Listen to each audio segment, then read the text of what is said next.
en el Evangelio de Marcos, capítulo 5, Mateo, Marcos, Lucas, hay una historia que está entrelazada con otra historia.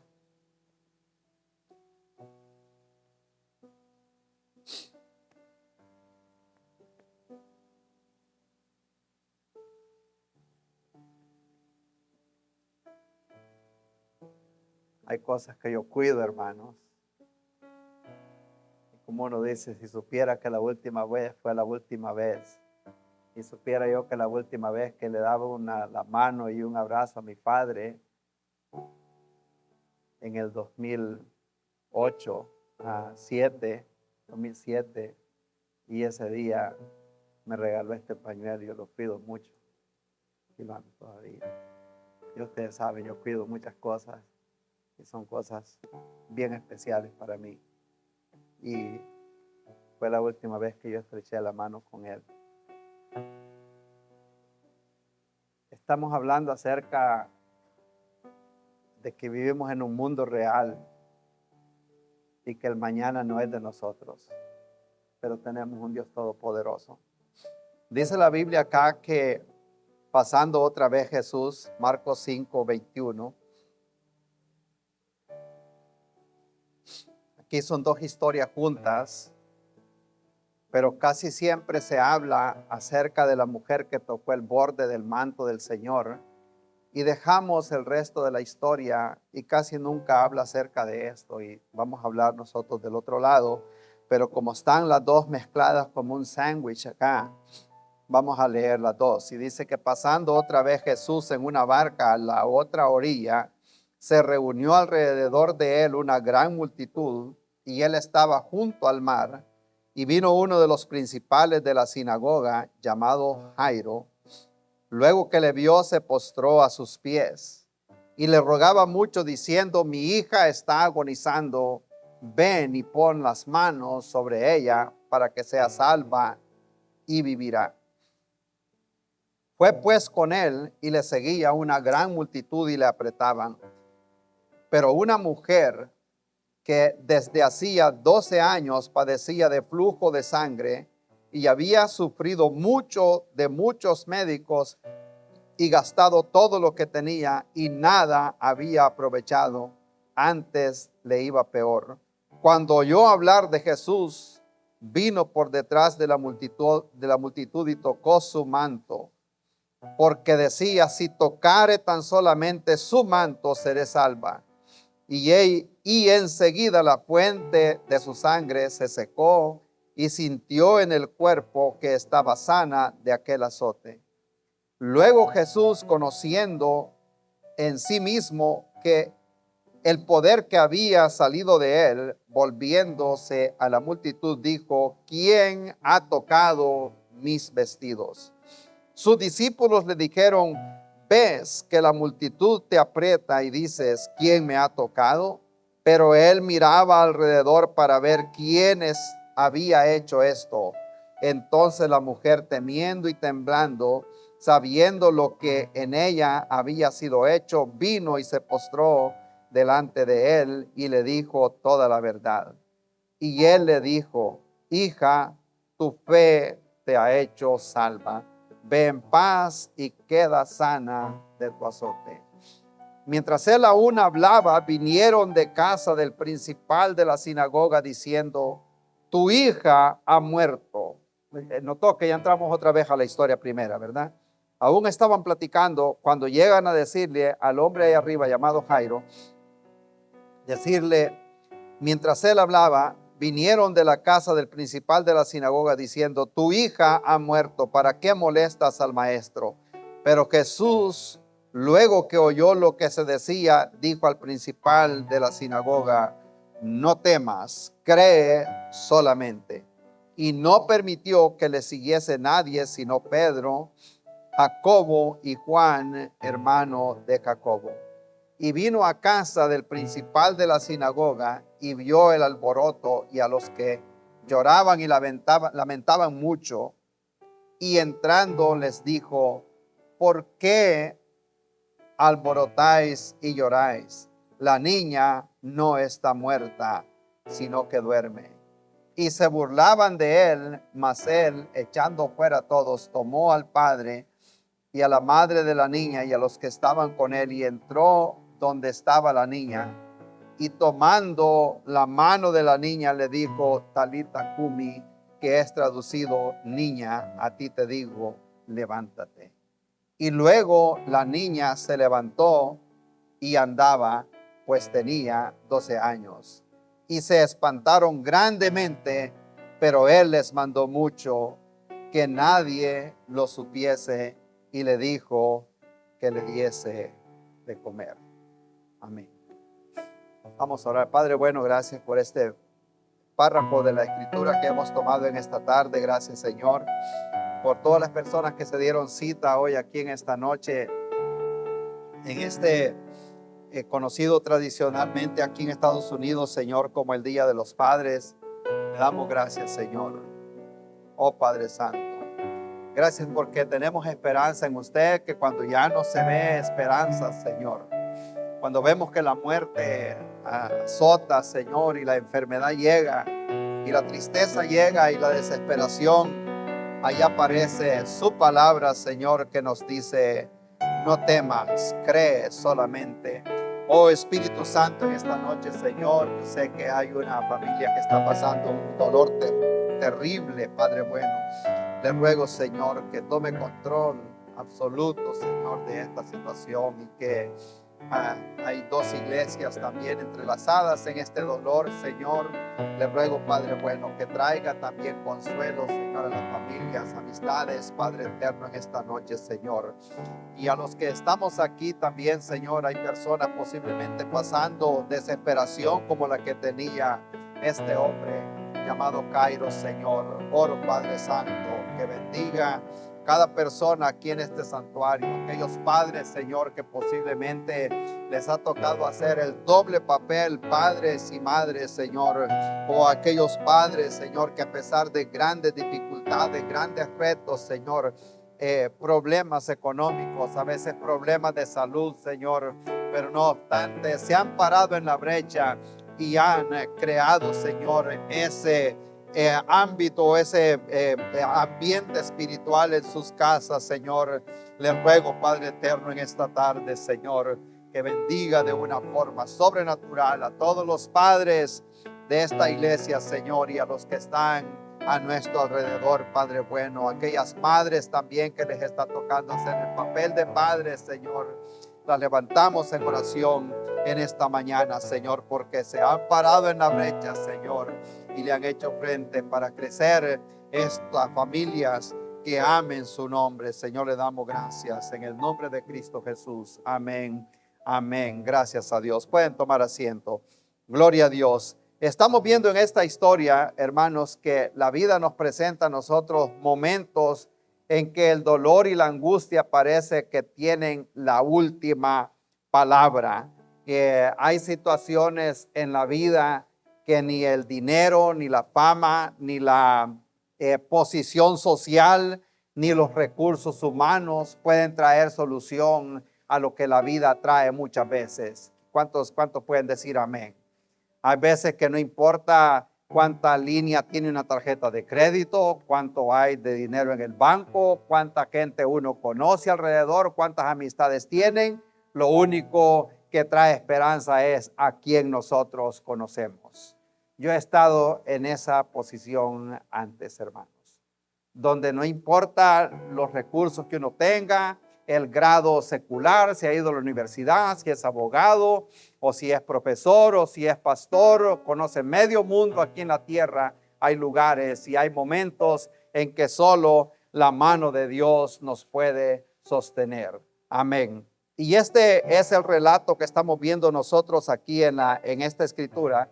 Y es de un hombre que la Biblia dice que era un principal de la sinagoga. Esto quiere decir que era un hombre que tenía una posición social en Israel de prominencia, una persona de respeto. Pero esto no solo para nosotros es una historia, es un milagro. Este es un pasaje que agarra el sufrimiento para traernos a nosotros esperanza en momentos donde no encontramos nada que hacer. Jesús se detiene en ese momento porque hay una gran necesidad que atender a medida él recibe la noticia de lo que está pasando este hombre llamado Jairo. Pero hay otra necesidad que se detiene el Señor y entrelaza estas dos historias, y esto nos da a entender nosotros también que es un momento que el Señor toma para darnos a entender que Él no es, ¿cómo diría? Que no es sensible a la necesidad de las personas. Sabía que hay una emergencia, que hay algo que atender, pero hay otra necesidad acá. Y Él se detiene y pone, como quien dice, al otro en espera, porque hay una necesidad que atender. Pero vemos como decimos nosotros, un contraste y un paralelismo entre las dos historias. Hay una gran necesidad. Jairo es un hombre prominente, como decimos, de mucha influencia en esa área de la región de Israel. Y estamos viendo también una mujer que es una mujer, como aquí se conoce, como un don nadie, como una persona marginada de la sociedad, porque está pasando una enfermedad y eso a ella la hace lo que comúnmente se llama inmunda, de lo que estaba por la situación en lo que ella estaba pasando. Una persona de gran prominencia y una persona que no tenía ninguna posesión y no tenía nada porque todo se lo había terminado, pero ambos acuden a una persona o a la única persona que les puede ayudar.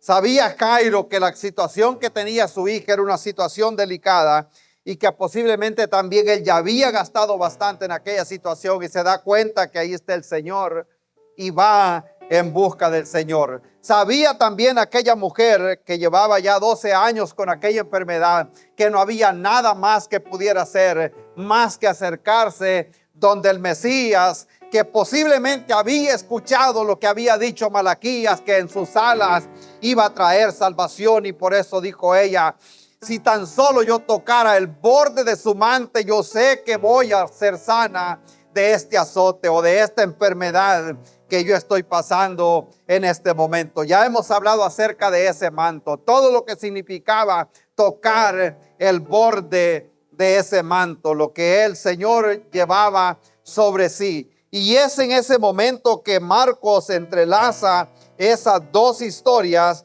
que apareciera como que se detiene una y comienza la otra, pero luego la comienza a agarrar nuevamente. Y es aquí donde yo quisiera traer un mensaje de esperanza y un mensaje también retador para todos los padres en este día, tomando como base la vida y la actitud de un hombre llamado Jairo, que poco se habla en las Escrituras. Escuchamos hablar de los grandes padres como Job, como Abraham, como los patriarcas, como gente del Nuevo Testamento, y poco se habla acerca de este hombre. Y es lo que quiero traer a nuestra consideración este día. Jairo, un hombre de gran influencia para su familia. Si me ayuda por favor ahí con el tema, hermano, por favor. La influencia de un padre que toma una gran decisión en momentos de gran necesidad. Aquí dice la Biblia en el versículo 21, pasando otra vez Jesús, llegó a la otra orilla y se reunió alrededor de él una gran multitud. Y es cuando aparece este hombre que llega al lugar donde estaba el Señor. En el versículo 22 dice que vino uno de los principales de la sinagoga llamado Jairo, que vio al Señor y se postró a sus pies y le rogaba mucho diciendo: mi hija está agonizando, ven y pon las manos sobre ella para que sea salva y para que pueda ella vivir. Y es lo primero que vemos acá nosotros, la decisión que toma este hombre y la decisión que todo padre debe de tomar. En primer lugar, para los que toman nota, vemos nosotros una gran decisión que toma este hombre. este hombre llamado Jairo representa a toda aquella persona, a todos aquellos padres que se levantan decididos a pararse en la brecha, a interceder por sus hijos, a ir donde el Señor Jesús buscando necesidad. Él sabía que su estatus social no era suficiente. Él tenía que ir donde Jesús. Toma esta decisión y reconoce la necesidad espiritual que él tenía en su casa. Yo aplaudo la decisión de muchos padres que han tomado una decisión como la que tomó Josué aquel día allá en Siquem, cuando llamó a todo Israel y dijo: ustedes escojan lo que quieran escoger. Quieren servir a los dioses de nuestros padres allá en Egipto, los que sirvieron allá en Mesopotamia. Pero él dice: yo he tomado una decisión, que mi casa y yo serviremos al Señor. Este hombre llamado Jairo no confió en la posición social que él tenía. Él sabía que por la posición social que él tenía, así como lo hizo Nicodemo decidió mejor llegar de noche. Algunos dicen que por la posición que tenía, otros dicen que quería un momento totalmente a solas con el Señor. Pero él, de la manera que haya sido este hombre llamado Jairo, él tomó una decisión y de inmediato que lo vio, él se postró a los pies del maestro y dijo: maestro, yo tengo una gran necesidad. Aunque tengo dinero, aunque tengo una buena posición, reconozco que no puedo más con esta situación. Ven a mi casa y pon las manos sobre mi hija, que tanto necesitamos en este momento. Una gran decisión. Mientras leía acerca de esto, encontraba una información. Esto viene directo del Departamento de Justicia de aquí de Estados Unidos. El 85% de los jóvenes que están en la cárcel han crecido sin una figura paternal que haya sido un ejemplo o un líder espiritual en su casa. Y esas estadísticas vienen de aquí, de Estados Unidos. Por eso la gran necesidad de nosotros como padres, que pongamos, el ejemplo de tomar una decisión de ser un buen líder espiritual en nuestra casa. A veces uno dice: bueno, ya nuestros hijos crecieron. Pero muchas veces el Señor nos da una segunda oportunidad y no pudimos ser de gran influencia para nuestros hijos, pero ahí viene otra generación llamado nietos y podemos ser ejemplo para esa generación. Con esto nos da a entender a nosotros, o quiero decir, que nunca es tarde para empezar. Si no pudimos influenciar suficiente a nuestros hijos, o si ya crecieron y, como dice, están fuera del hogar, eso no nos deja fuera también. Podemos estar intercediendo día a día por esta familia, por aquellos pródigos, por aquellos que ya crecieron, aquellos que ya se casaron, aquellos que ya se fueron de la casa. Podemos traerlos diariamente al trono de la gracia. La Biblia habla de un hombre llamado Job. La Biblia dice en Job capítulo 1 que Job se levantaba de mañana y ofrecía sacrificios a Dios por sus hijos. Y él decía: aunque los conozco, aunque sé que son personas de bien, pero vaya a ser que hayan pecado delante de Dios. Por lo tanto, él decía: yo voy a interceder por mis hijos todos los días. ¿Cuántos alaban al Señor en este día? Gloria a Dios que tenemos nosotros a dónde podemos ir en momentos de necesidad. Podemos llevar nuestros hijos, nuestra familia al trono de la gracia. Pero ¿sabe qué? Hay que tomar una decisión. Amén. Como padres, a veces hay grandes oportunidades y yo sé que mucha gente han dejado buenos trabajos, buenas posiciones, porque han querido ser un líder espiritual en la familia. Amén. Yo recuerdo en años pasados, y cuando los muchachos estaban jóvenes y nosotros no nos ajustábamos a los trabajos en base a lo que pagaban, sino en base a cómo esto va a afectar nuestra familia. Amén. Y ahí es donde hay que tomar una decisión. Gloria a Dios, hermanos. Se gozan todavía en este día. Pero este hombre toma una decisión: a no vender la familia por una posición social, por lo que va a decir la gente. Él toma una decisión. Aunque la gente se alborote, aunque me vean como me vean, yo voy a ir donde creo que está la respuesta a esta necesidad. Luego no solo vemos que él toma una gran decisión, sino que también vemos la reacción de él. En segundo lugar, vemos también la reacción, cómo él reacciona en aquel momento de necesidad. Ya cuando pasa a la historia de la señora con flujo de sangre, no nos vamos a detener en ella, ese es otro tema para otro día. Pero en el versículo 35 levanta otra vez la historia y dice que mientras él aún estaba hablando, vinieron de la casa del principal de la sinagoga diciendo: ya tu hija está muerta, ya no molestes al maestro. Yo creo que la peor noticia que una persona puede escuchar es: tu hija ya está muerta. Imagínese el corazón, el destrozo en aquel momento cuando le llega aquella noticia, como quien dice: yo ya me había jugado la última carta, la última esperanza que tenía. Ahora recibe la noticia que menos él esperaba en aquel momento de necesidad. Y yo sé que para muchos de nosotros han llegado esas malas noticias a nuestra vida. Como quien dice: ya para tus hijos no hay esperanza. Amén. Ya no hay esperanza. ¿Cuántos les han dicho eso? Hemos escuchado los testimonios de padres, de gente que trabaja en los hospitales, en las prisiones, en las cárceles.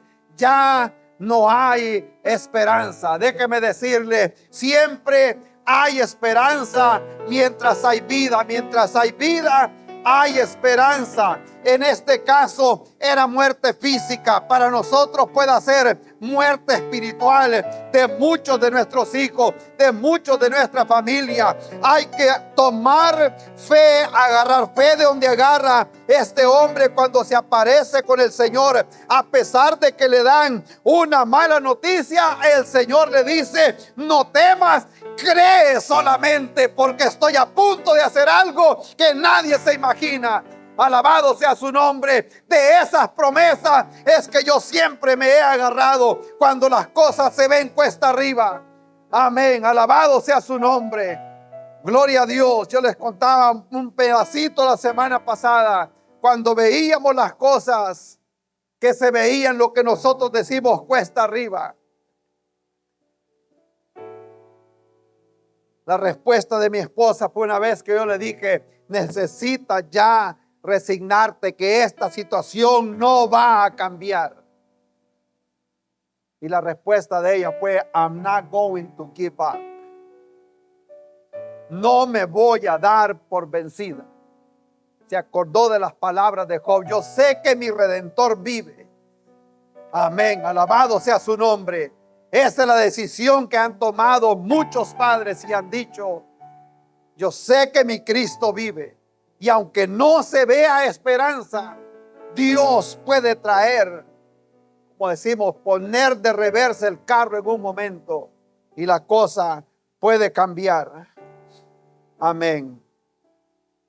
Hay otra estadística que dice que la ausencia de un padre puede traer tanto daño emocional a los hijos que el 75% van a padecer de lo que es depresión, porque no han tenido un buen liderazgo espiritual en la casa. Vemos cómo este hombre reacciona de inmediato, y es la reacción a las malas noticias. El Salmo 112 dice que el hombre de bien tiene misericordia y no tendrá temor de malas noticias porque su corazón está confiado en el Señor.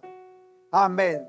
Se agarra, como me dijeron a mí una vez, en el momento que te tienes que agarrar de los cuernos del altar y creer que el Señor está en control de esta situación.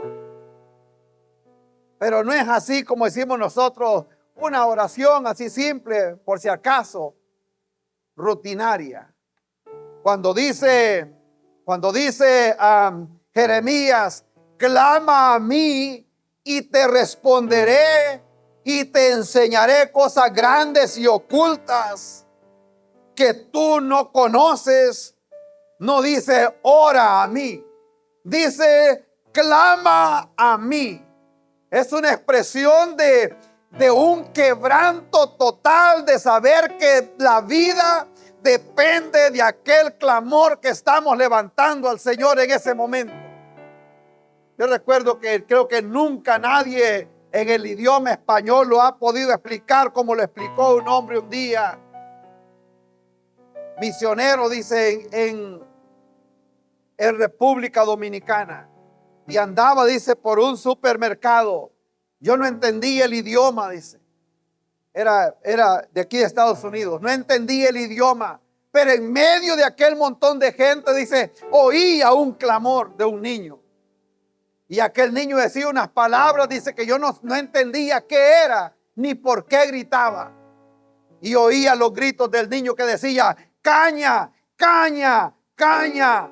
Y dice que a él le llamó la atención y le pregunta a uno de los traductores, ¿qué significa eso? ¿Por qué ese niño grita con tan desesperación diciendo, caña, caña, caña? Y entonces le dice el muchacho, ese niño está vendiendo caña, ¿cómo le llaman? La caña de azúcar. Ese niño está vendiendo caña. Y le dice, vamos a ver por qué esos gritos de desesperación. Y llega, hablan con el niño y le dice, lo que sucede es que yo debo de vender este poquito de caña para comprar 2 libras de arroz para llevar para la casa. Y si eso no sucede, no te imaginas el castigo que mi padre me va a dar al llegar a la casa. Por no haber podido vender aquella caña y llevar arroz para la casa. Y esos eran los gritos de desesperación, porque sabía que si aquello no pasaba, iba a ser un castigo como nunca antes el que iba a recibir ese día en la tarde. Y eso es lo que dice Jeremías, cuando clames a mí y me buscaréis, dice, y me hallaréis, porque me buscaréis con todo tu corazón. Entonces es que las cosas van a pasar. Pero es cuando vengamos al Señor en un clamor realmente, como que es el último recurso que nosotros tenemos. Gloria a Dios. ¿Cuántos alaban al Señor en esta tarde?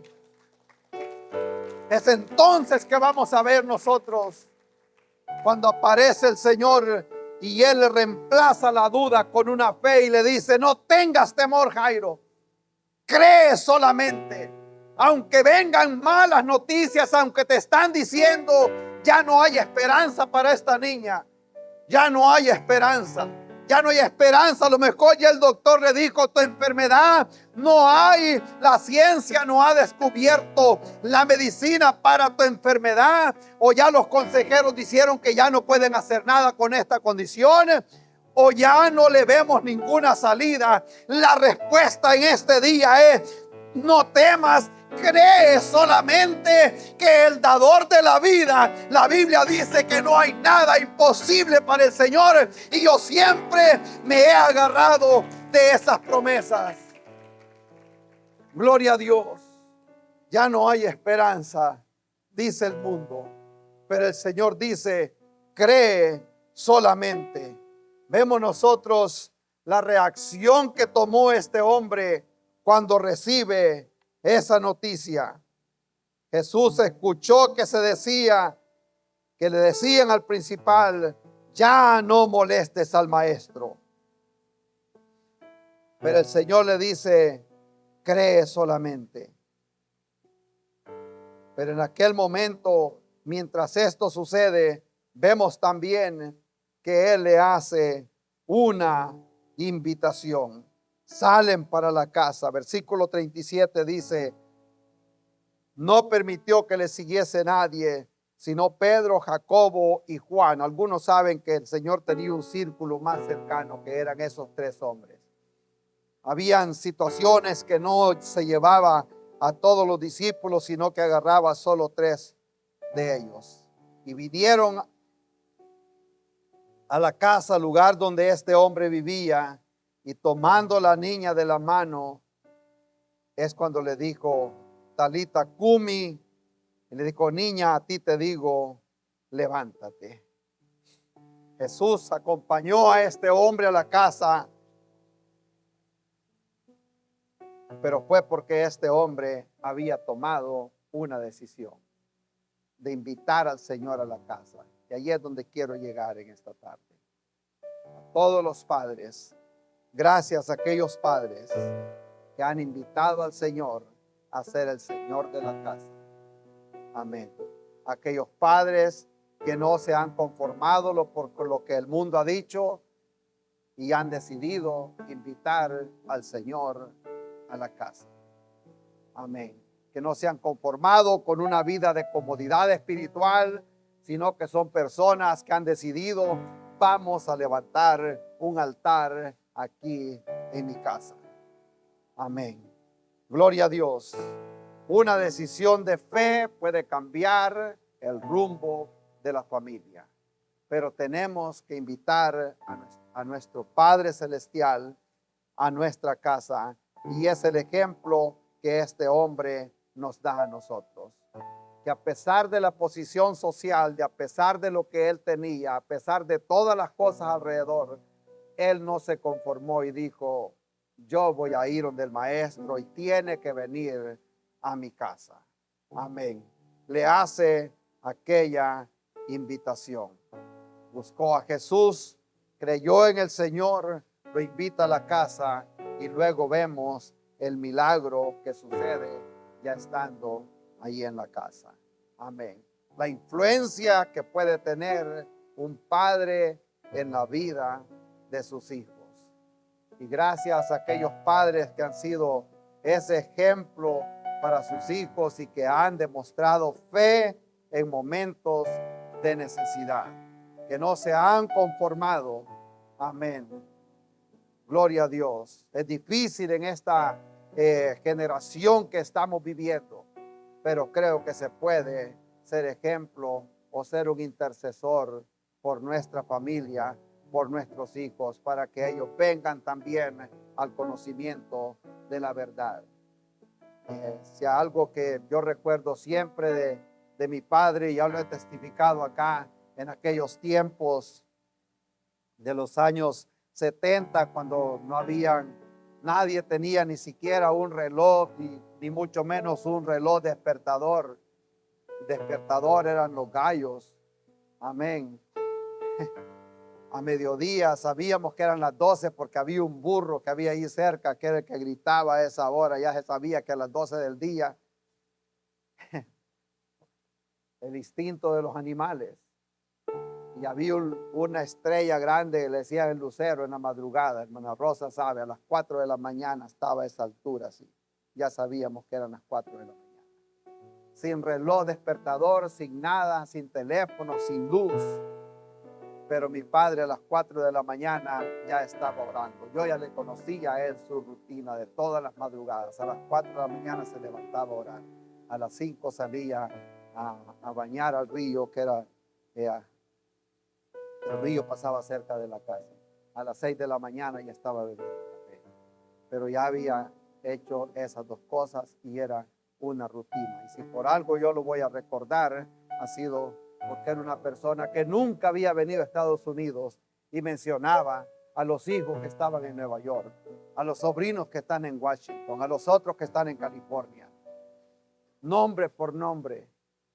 No solo los hijos, sino los sobrinos, levantándolos los nietos en oración.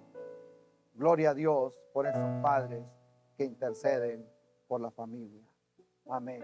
Un día vamos a ver el fruto de esa inversión, hermanos. El trabajo en el Señor no es en vano. A veces podemos pensar, yo no veo resultados.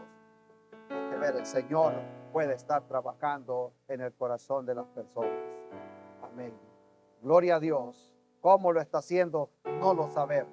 Nuestro trabajo es, sigamos siendo ese ejemplo, sigamos siendo la influencia, sigamos intercediendo por ellos. Y un día vamos a ver el fruto de ese trabajo.